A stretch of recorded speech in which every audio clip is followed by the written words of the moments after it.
Եթե դուք հայտարարություն անեմ, հետո ինչ հարցեր ունեք, սիրով պատասխանում։ Նախ մի շարք դահլիճում հնչած անհետեցությունների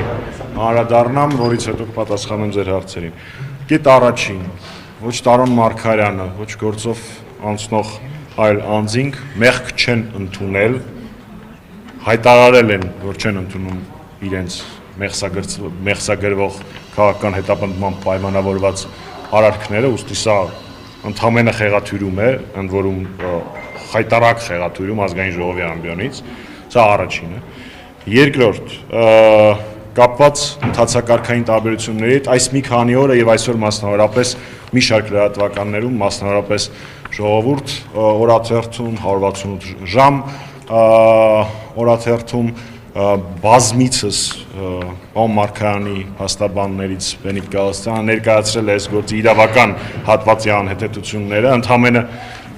մեկ նախադասությամբ ասեմ, որ այն ինչի համար փորձում են պարոն Մարգարյանի նկատմամբ քաղաքական հետապնդում իրականացնել, մի քանի կառավարության նիստը մեկ տեղի է ունենում։ Լրիվ նույն իրադարձությունները իրականացնում է, նույն գործողությունը իրականացնում է այսօրվա կառավարությունը կապված դպրոցների հետ, ուստի անհասկանալի է, բռնեն ամբողջ կառավարության կազմը դատել։ Ինչ վերաբերում է դպրոցների կառուցման հետ, 7 տարի այս հրաշքները իշխանության են, ու բացեք նայեք, թե քանի տարի մեր թողած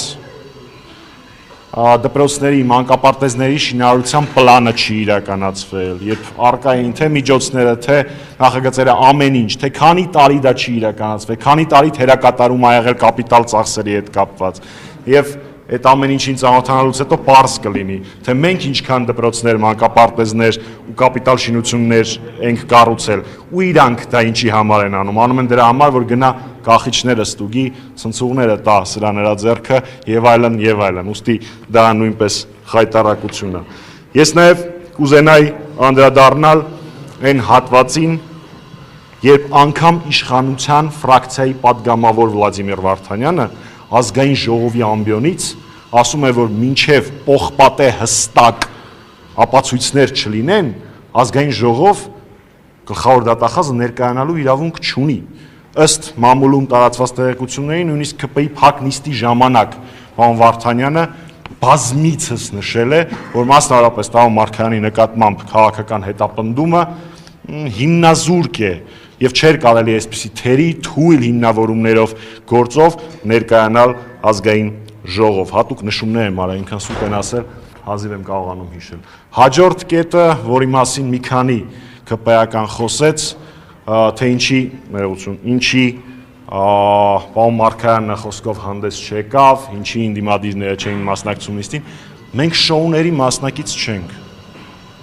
Մենք ձեր բեմադրած շոուների մասնակից չենք։ Պարոն Մարգարյանը տարածել է հայտարարություն, պատիվ ունեմ խմբակցությունը տարածել է հայտարարություն, Հայաստանի Հանրապետական կուսակցության գործադիր մարմինը տարածել է հայտարարություն։ Եթե իրենք գրավոր տեքստերը կարդալու խնդիր ունեն, այսինքն զուտ ֆիզիկապես կարդալ չգիտեն, դա առանձին պատմություն է, բայց մեր գնահատականները ու արձագանքերը այս գործընթացին տրվել են։ Չեմ կարող չանդրադառնալ քաղաքացիական պայմանագրի ֆրակցիայի ղեկավարի ելույթին, գիտեք, ամոթից խոսելու, առհասարակ ամոթ բառը օգտագործելու իրավունքը պիտի վաստակես։ Մարդը, որ ում քաղաքական ուժը, ում քաղաքական թիմը հանձնել է Արցախը, Հայաստանի Հանրապետության ինքնիշխան տարածքից 200 կիլոմետրը գտնվում է ադրբեջանցիների տիրապետության տակ։ Անցյալ տարի հանձնել է 4 գյուղ, հիմա ինչ-որ հեքիաթներ ա եկել պատմում մանկապարտեզների ու դպրոցների մասին։ Բայց մասնավորապես պարոն Կոնջուրյանի դեպքում այսքանով չի ավարտվում ամեն ինչը։ Ուզում եմ հասկանալ ամոթից խոսելու իրավունք իրան տվել են, երբ որ ինքը հժամ կուսակցությունից դուրս եկավ, գնաց լուսավոր, թե երբ որ լուսավորից դուրս եկավ ու եկավ ԿՊ, հələ այս ամեն ինչից զատել իր քավորին ուրացավ։ Ու այդ մարդը համարձակվում է ամոթից եւ նման ինչ-որ դրսևորումներից խոսալ։ Սա շարունակում է լինել Հայաստանում քաղաքական հետապնդումների հերթական արարը, բացարձակ որևէ հիմք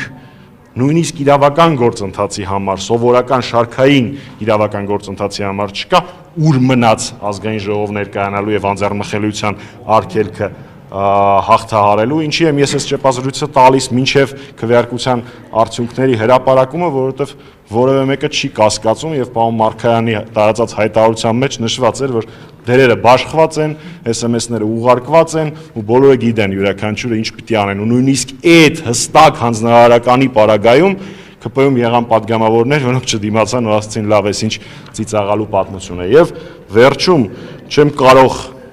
չանդրադառնալ քաղաքացիական պայմանագիր կուսակցության փոխնախագահ Վահագն Ալեքսանյանի այսօրվա ստենդափին, որը ինքը ունեցավ ազգային ժողովի ամբիոնի մոտ, ինձ հետաքրքիր է այդ 5000 դրամը, որ թողեց ամբիոնի վրա, կարող է այն ժամանակ, երբ որ մեկ այլ քաղաքական ուժի անդամ էր ու ըստ մամուլում տարածված տեղեկությունների այդ քաղաքական ուժի կողմից օրինական սոցիալական աջակցություններից փող էր կերել, չեմ հիշում, մի քանի պարկ ալյուր էր, թե մի քանի պարկ շաքարավազ էր, այդ ժամանակվանից է պահել այդ գումարը, թե իր անձնական միջոցներից է, իսկ հիմա սիրով կպատասխանեմ հարցերին։ Այդ 5000 դրամը միայն այդ ԲՀԿ-ի հետ կապված հիշողություններն արտնացրեց ձեր մոտ, թե հանրապետականի հետ կապված էլ ինչ-որ հիշողություններ։ Տեսեք, պարոն Կերակոսյան, իմ մոտ հանրապետականի հետ կապված հիշողություններ չկան, դա իմ ներկանը։ Ես քաղաքական թիմեր կյանքումս չեմ փոխել ու չեմ էլ փոխելու։ Ինչ վերաբերվում է 5000 դրամ, միակ հիշողությունը այս պահին, որը իմ մոտ առաջացնում է 5000 դրամը, դա մեր երկրում ինֆլյացիայի մակարդակն է, թե 5000 դրամով հիմա մեր քաղաքացիները ինչ կարող են առնել եւ ժամանակին ինչ կարող էին առնել։ Այ դա ԿՊ-ի պահած տնտեսությունն է։ Ինչ վերաբերվում է ձեր նշածին, պարոն Կերակոսյան, 7 տարի Նիկոլ Փաշինյանը իր բոլոր հրաշքներով մի ապացույց դրա չգտավ։ Դժվար ես ու դուք հիմա այս պահին կարողանանք դրա ապացույց գտնել։ Արտուր Հովհաննիսյանն ասում է, ովքեր ընտրակաշարք են բաժանել ընտրությունները, նրանց գլուխները պատերին է տալու, պատերին պետք է տրվի։ Ուրեմն թող Սարիկ Մինասյանը, ով նույն բանն է արել Գյումրիի համայնքային բյուջեի հաշվին, Շիբինի պատմությունը, ինչի համար փորձում են հիմա, փորձում են չէ, արդեն ձերբակալում են Մարտուն Գրիգորյանի որդուն եւ հորը, թող դա փոխանցի Սարիկ Մինասյանին։ Պարոն Համիջանյան, հիմա Գյումրիում ընթացող այս գործընթացները, հա, իրավապահների կողմից, այս ամենը ինչ մտքի է հանգեցնում, ինչ ընտրությունների մենք սպասում։ Գիտեք, ինչ ընտրություններ կլինեն, խոսենք ընտրություններից հետո, բայց ես վստահ եմ, որ այս բոլոր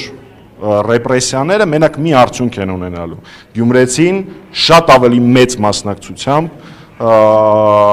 շատ ավելի պատրաստակամ կմասնակցի համայնքապետի, համայնքի ավականու ընտրություններին, որովհետև ես չեմ կարծում, որ որևէ գյումրեցի կյանքում հանդուրժի, որ Սարիկ Մինասյանը Երևանից ապօրինաբար իրավապահներին բերել է իր համաքաղաքացիների վրա։ Այդ ես վստահ եմ, որ կլինի այս բոլոր գործողությունների արդյունքը։ Շատ ավելի բարձր մասնակցություն այս կիրակի կայանալիք ընտրությունների։ Շնորհակալ եմ։